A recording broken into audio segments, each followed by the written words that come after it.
They experience expansion and interpret it as uncertainty. They experience becoming and interpret it as instability. They experience the tension of transformation and assume that something must be wrong.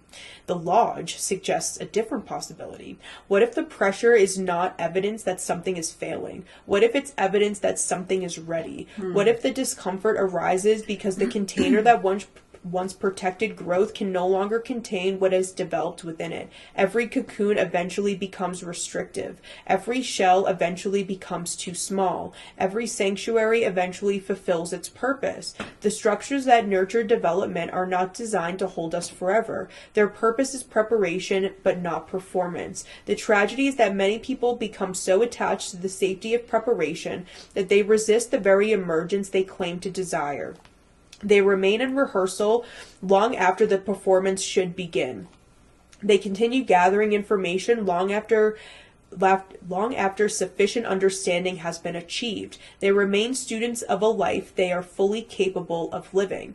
As Jupiter approaches Leo, the collective atmosphere increasingly resembles the final moments before a curtain rises. The audience may not yet see the actors. The orchestra may not have begun to play. The lights may still be dim. Yet behind the scenes, countless preparations have already occurred. Costumes have been chosen, lines have been memorized, sets have been constructed, decisions have been made. The performance exists before it becomes visible. In the same way, much of what will define the coming years is already taking shape beneath the surface. The visible expression has not yet fully arrived, but the invisible process is well underway. The future is rarely created in the moment it becomes obvious. The future is created in hidden periods of accumulation that only later reveal their significance.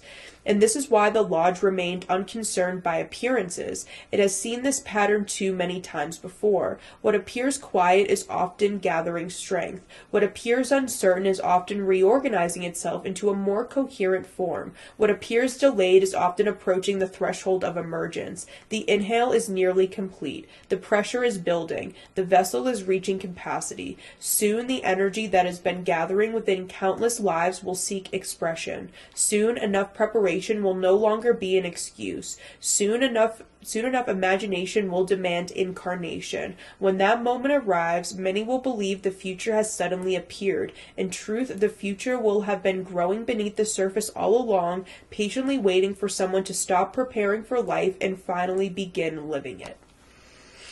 Love it. That was good. Yeah. And it's just, yeah. I mean, it makes so much sense, and like, it just sums up 2025 in so many ways. Like, it was just so bad.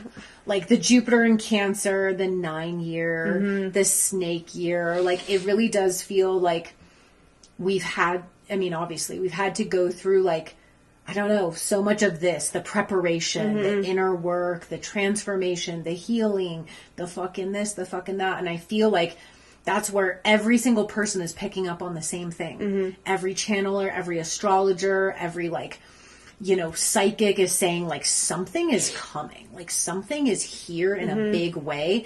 And it really adds to Barbault's basket, because once Jupiter enters Leo, so that's June 30th, the basket really kicks off on 7/7.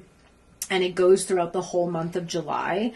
But everything in that basket is activated by Jupiter's entrance. So it's kind of like, okay, start. Like, the show's beginning. Yeah, which is very, like, Leo-esque. Very Leo-esque. So for that to happen, makes a lot of sense. But yeah, I understand that, like, this gestation period has been going on for a while, and I think that what we experienced from we'll start to feel it now, but I think the first half of this year compared to the end is going to be very different. Oh, yeah. It's not going to be what we experienced these first 6 months into the last 6 months. Yeah. I think we're going to see a lot of shifts.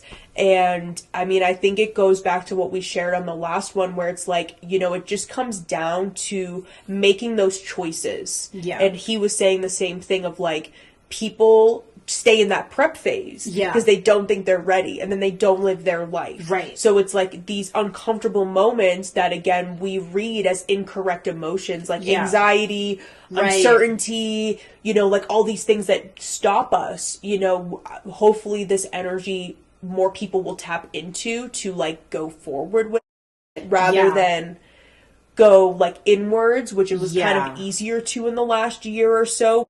Oh, like Jupiter in Cancer and all these other, like, you know, the other planets all in Pisces, and it's God, like, yeah. do you know what I mean? Uranus and Taurus, like, it just was more internal, and now the planets are more like in an outwards expression. And that kind of made me think about something else about Chiron and Taurus, because Chiron and Aries, like, Aries is, you know, it's the spark of life. Like, I called the Saturn-Neptune conjunction the inception point, right? Like, we're not here to argue about, you know, when life begins, but conception is technically when life starts growing, right? So if I conceive a child, that is the conception. So life is beginning. It's not there yet, but it's starting. So that's very Aries. Like, everything is about the idea, the feeling, the excitement, the passion. It's the energy